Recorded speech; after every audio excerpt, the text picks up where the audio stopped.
Welcome everyone to this HubSpot Academy Masterclass. We're here with Steve Bookbinder. We're going to give it another minute or two, let the stragglers come in, but just wanted to get this started, let you know you're in the right place, and we will begin shortly.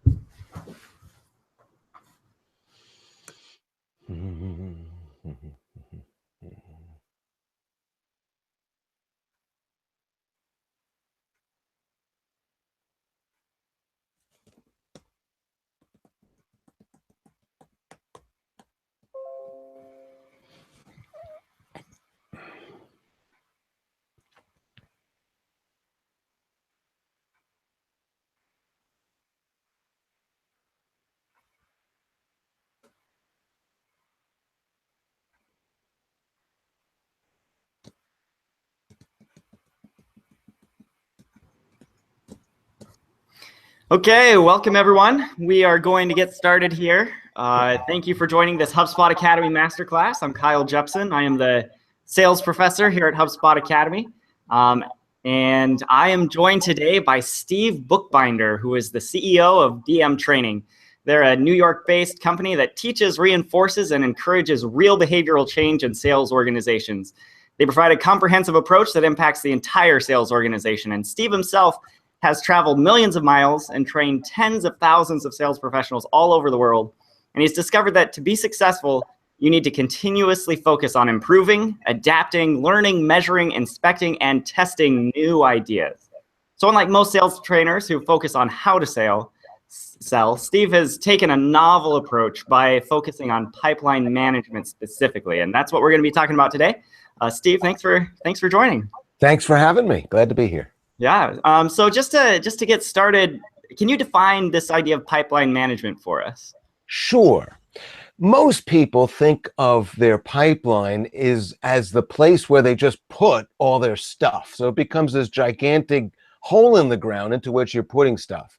But I think of my pipeline as a path, and it's got to be a conservative path. I don't need a miracle to happen. I want an easy, predictable, conservative, low-risk path to my goal. So my pipeline is a subset of all the different sales I'm working on, only the ones that are most likely going to contribute to my goal. And if I have enough of those in the right position, I am going to hit my goal. But if those are hidden in a mass of other prospects that are not really the path, I may be fooling myself. I may have what I think of as a pipeline, but I'm not managing it. It's an unmanaged pipeline. It will not lead to a goal.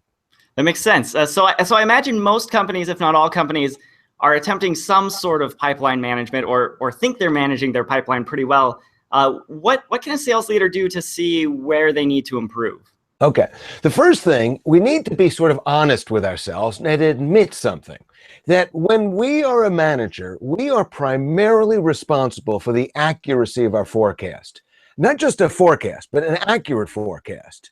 I got an image of what that means once I was watching a weather report, and the weatherman said, it's very difficult to predict weather which hasn't happened yet. And I thought, well, yeah, that would be the trick to that. Well, in that same way, it's very difficult to predict a sale that hasn't closed yet. And yet everything is hinging on that. If the right number of sales are in fact going to come in, we make one set of decisions. If that's not the case, we do other kinds of things. And we need to know in real time when that's happening. So when I ask a salesperson, how you doing? That's where the whole thing breaks down. How are we doing? Pretty good. How was your last meeting? Great. And then you get this, more than any other percentage, you hear 50%. So how you doing? I think about 50%, close to 50%, a little more than 50%. 50% sounds like the magic bullet. Problem is, salespeople have confused 50% with 1 in a million. Watch. If I ask you, if I give you a customer proposal, will they buy? Maybe. Will they not buy? Maybe. So maybe they will, maybe they won't. Odds? 50-50. Okay. If I give you a lottery ticket, is it possible it's a winner? Yeah. Possible it's a loser? Yeah. 50-50, right? Well, no, see, then you realize it can't be. Well, if you think of every sale you're working on as 50-50, then you have no insight into what you've got, what you need to do, and what you need to do next. I love that. I think I myself have made that sort of mistake before. So what do you recommend for sales leaders? How do they manage their pipelines?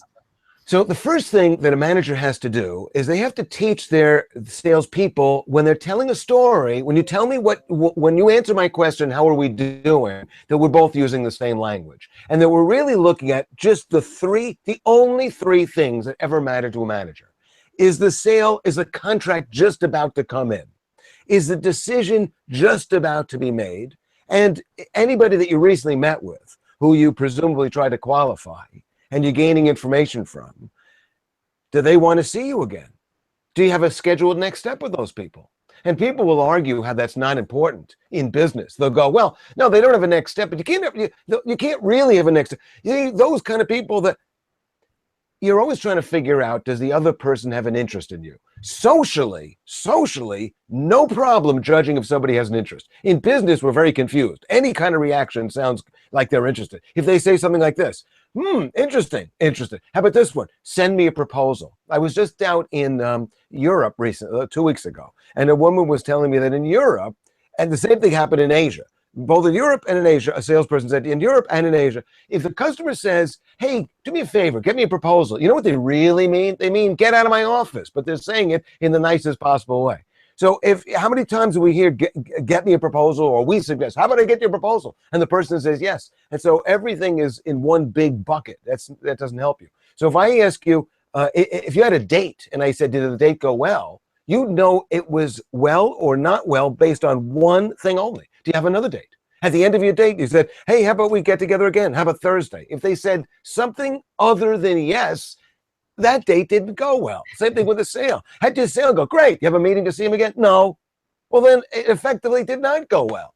Do you have I'm going to give him a proposal. Do you know when they're going to make a decision? No. Well, then what are we talking about?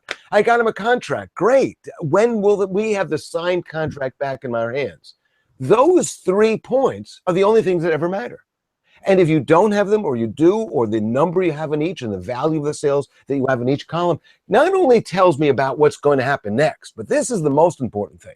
Managers need to be better coaches. In other words, the job of a manager is to help their salespeople be better, produce more sales than they would have if there was no manager. So you got to be adding value. So the coaching that a manager has to do has to be insightful. Well, when I look at your pipeline, while I'm pretty sure about what's going to happen next, I'm very sure, absolutely positive about what you've been doing for the last 120 days. Because I could see it. I could see it in your pipeline. Not only do I see what you've done, but more often than not, I see what you haven't done.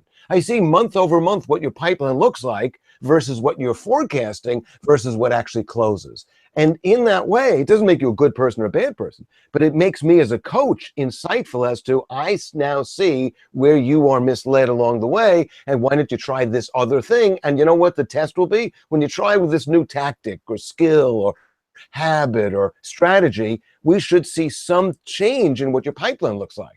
But mostly what you see is people's pipelines, whether they're failures or successes, they kind of look the same all the time. Looks the same. The thing that looks the same about it is it's just so filled with crap, it's like a closet you can't get into.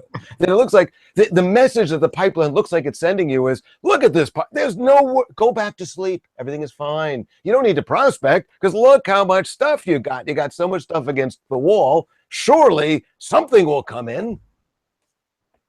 Yeah, and so as managers are coaching their reps through this, is there a place you recommend they begin? Where's Yeah.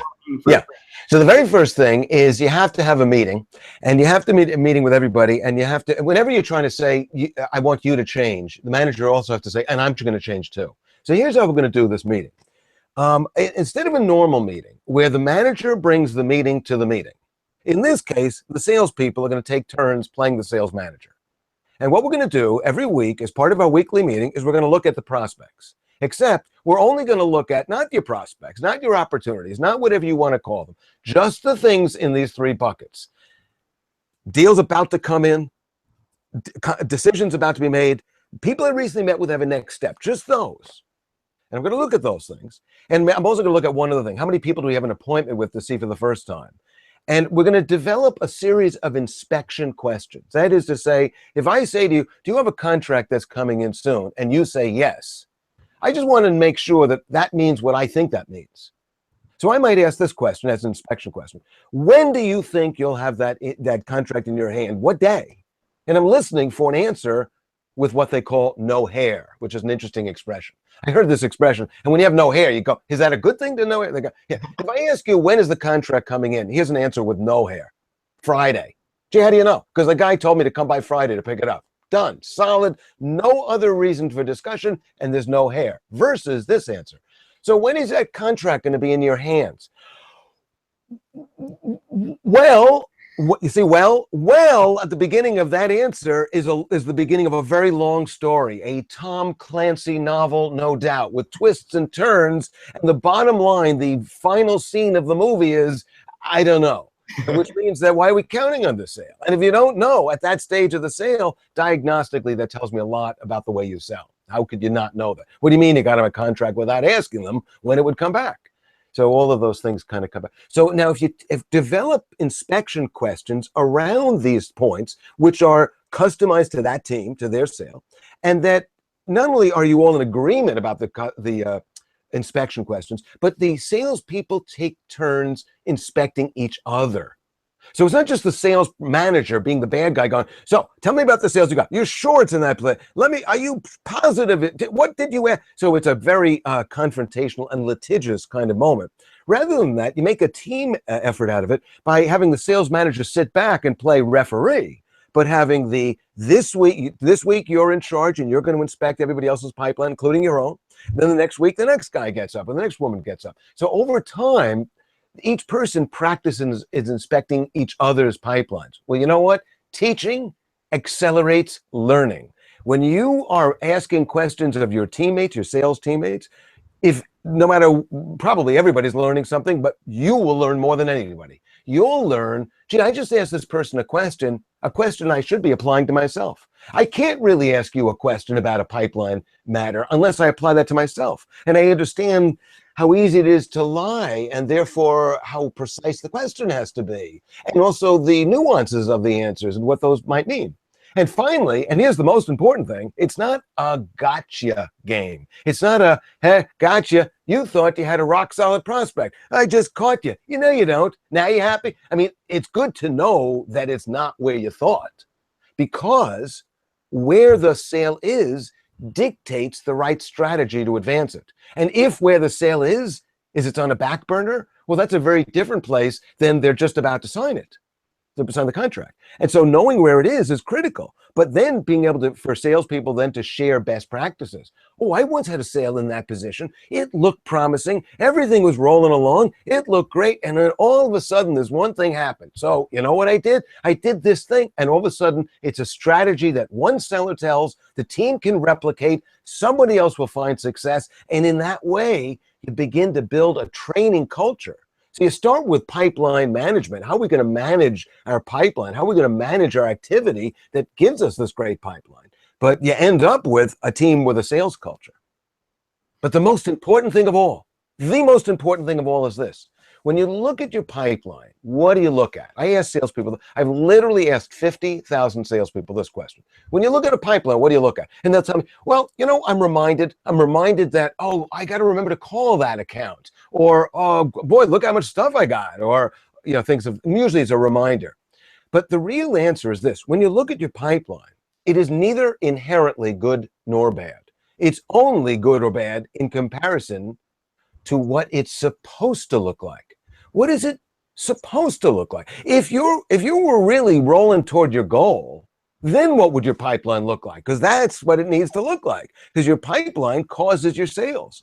So once I realized that my pipeline actually was causing my sales, that the only way to change my sale was to change my pipeline, I started to really take a hard look at what my pipeline looks like. And I started by creating an ideal pipeline. What's the dream pipeline? Let's think big, dream big, have a big goal. A goal should be so big, you're so scared of it that you can't even stay in bed because you're going, oh my God, I only gave myself a year. This is a 10-year goal. Oh my God, you got to be like on a mission, like in Mission Impossible with your sales goal.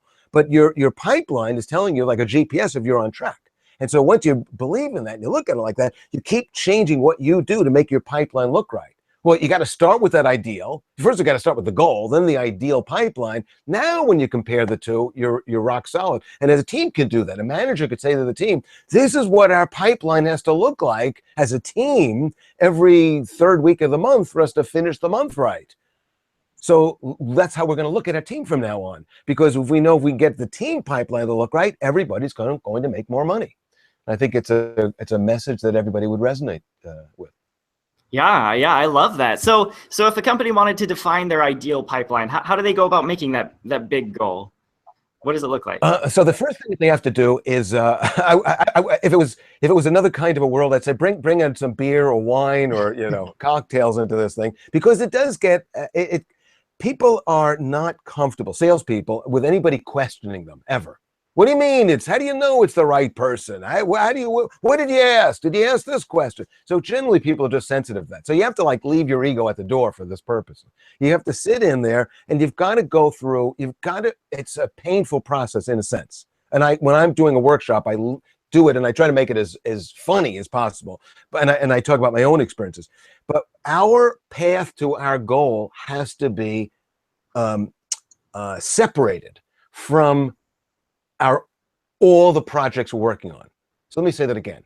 A CRM can be two tools. It can be simultaneously a project management tool, allowing us to archive the records of all of our projects that we've ever begun, which is a good thing.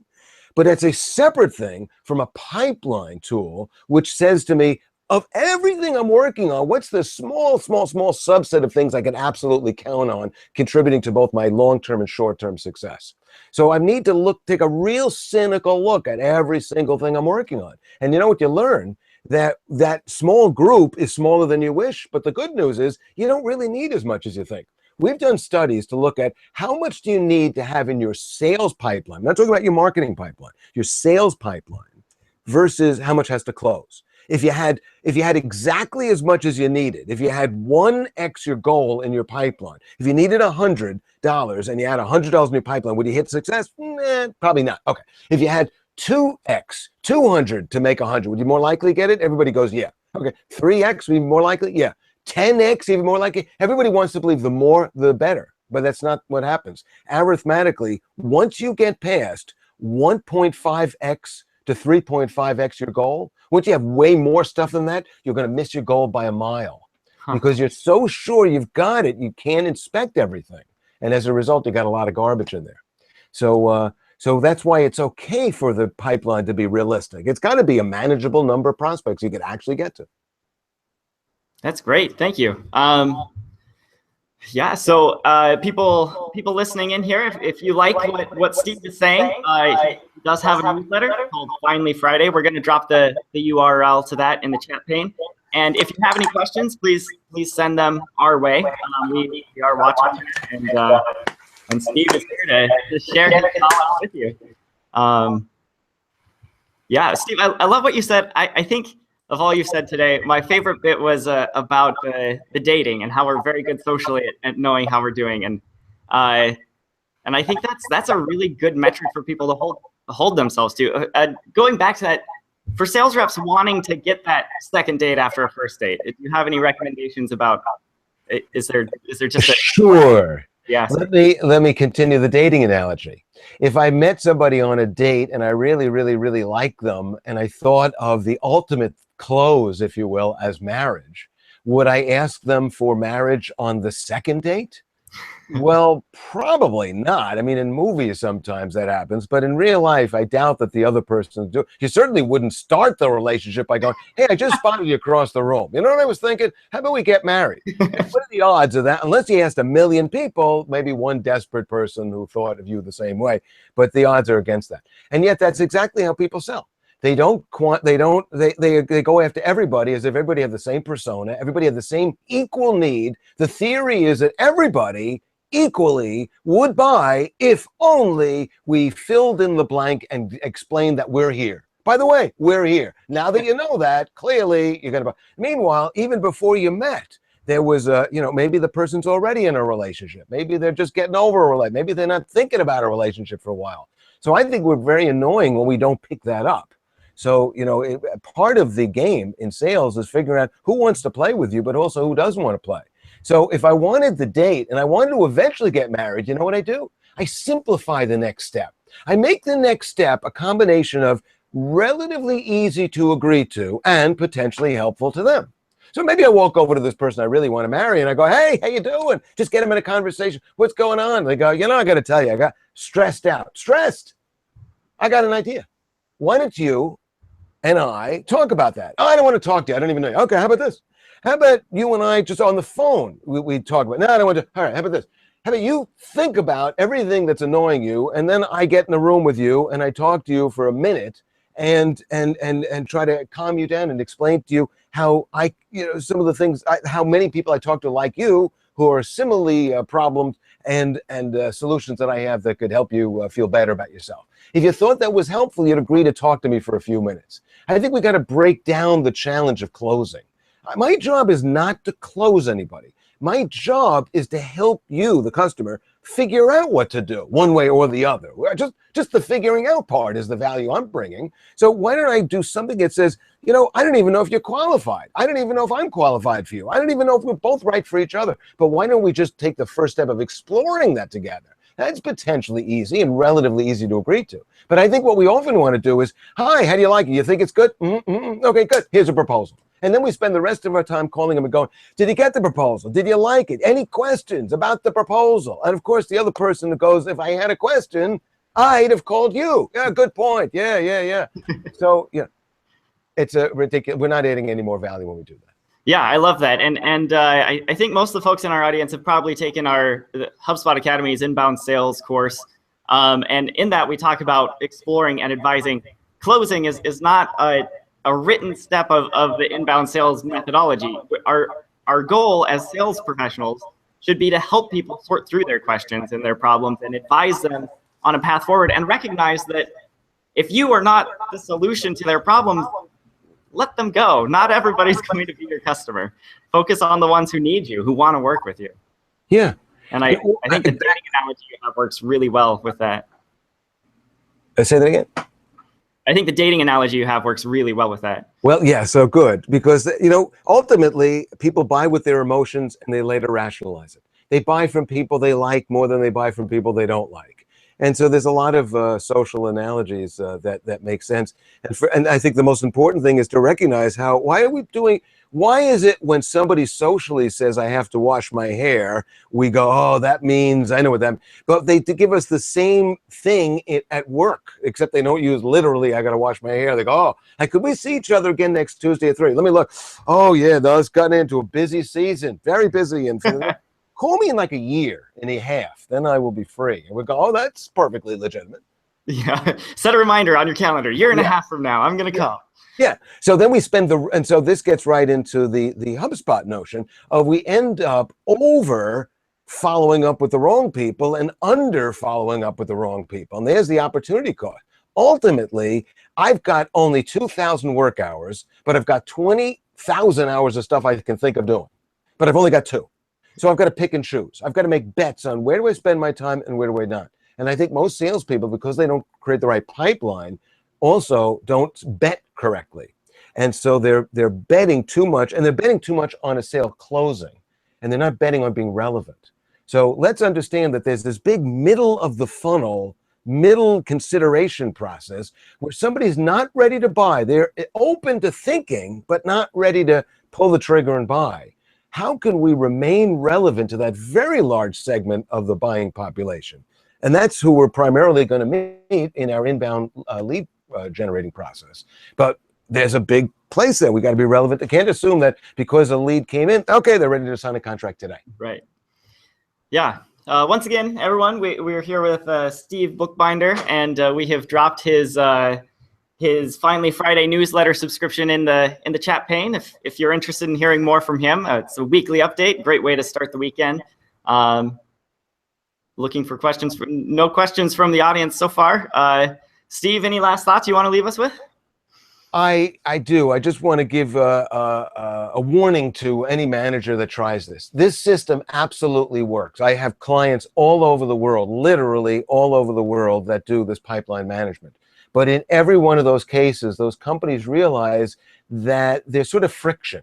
It requires an ongoing inspection of what everybody's got and an open, honest discussion about what you really have and what you don't and the strategies to move forward. That level of honesty requires ongoing pursuit of it. It'll stop the moment you stop doing it. You take your eye off the ball. So if you want to do this, make sure you build this into every meeting that you have, and you take a long view. It'll take 4 months before everything really starts. Your team will really learn to keep this habit going, but it's well worth the effort. And if I can help you in any way, reach out to me and I'll answer your questions. Yeah, for sure. I definitely recommend that to anyone who's interested. Thank you, Steve. This has been a pleasure. Thank you all of those who joined in. And this video will be available on YouTube after the broadcast is over. So if you want to share it with anyone, any sales managers in your life you know could benefit from this, by all means, send it out to your networks. Thanks to everyone who's joined. Thanks again to you, Steve. Thank you. Bye, everybody. Have a great day.